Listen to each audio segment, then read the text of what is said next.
കനത്ത മഴയും കിഴക്കൻ വെള്ളത്തിന്റെ വരവും വർദ്ധിച്ചതോടെ അപ്പർ കുട്ടനാട്ടിൽ ജലനിരപ്പ് ഉയർന്നു. ഇതോടെ തലവടി പഞ്ചായത്തിലെ നിരവധി വീടുകളിൽ വെള്ളം കയറി. പമ്പാ നദിയിലും മണിമലയാറ്റിലും ജലനിരപ്പ് ക്രമാതീതമായി ഉയരുകയാണ്.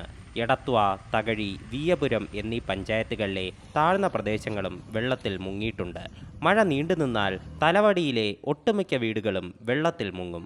മണ്ണഞ്ചേരിയിലും പുന്നപ്രയിലും 2 വീടുകൾ പൂർണ്ണമായും തകർന്നു. കുന്നുമ്മാടി, കുതിരച്ചാൽ നിവാസികളാണ് ഏറെ ദുരിതമനുഭവിക്കുന്നത്. വെള്ളം കേറിക്കൊണ്ടിരിക്കുക, പാചകം ചെയ്യാൻ പോലും പറ്റുകയില്ല. ഞങ്ങൾ അങ്ങനെ ജീവിക്കുകയാണ്. ഞങ്ങളിപ്പോ എങ്ങോട്ട് പോകാൻ ഒക്കുന്ന സൗകര്യമില്ല. ഞങ്ങളിവിടെ തന്നെ നിൽക്കുക. കട്ടിലെല്ലാം പൊക്കി വെച്ച്, തുണിയെല്ലാം പൊക്കി മുകളിൽ കയറ്റി വെച്ച് അങ്ങനെ ഞങ്ങൾ കഴിഞ്ഞുകൂടുക ഞങ്ങളിവിടെ. ആറാട്ടുപുഴ, തൃക്കുന്നപ്പുഴ പഞ്ചായത്തുകളിൽ കടലാക്രമണം രൂക്ഷമാണ്.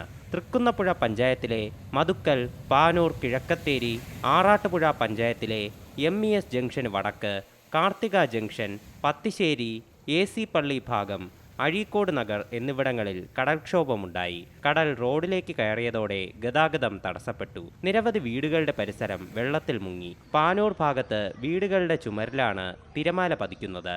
See Malayalam news, Alappuzha. പുതിയ വാർത്തകളും വിശേഷങ്ങളും ഇനി വിരൽ തുമ്പിൽ. എല്ലാ ഡിജിറ്റൽ പ്ലാറ്റ്ഫോമുകളിലും ഇപ്പോൾ സീ മലയാളം ന്യൂസ് ലഭ്യം.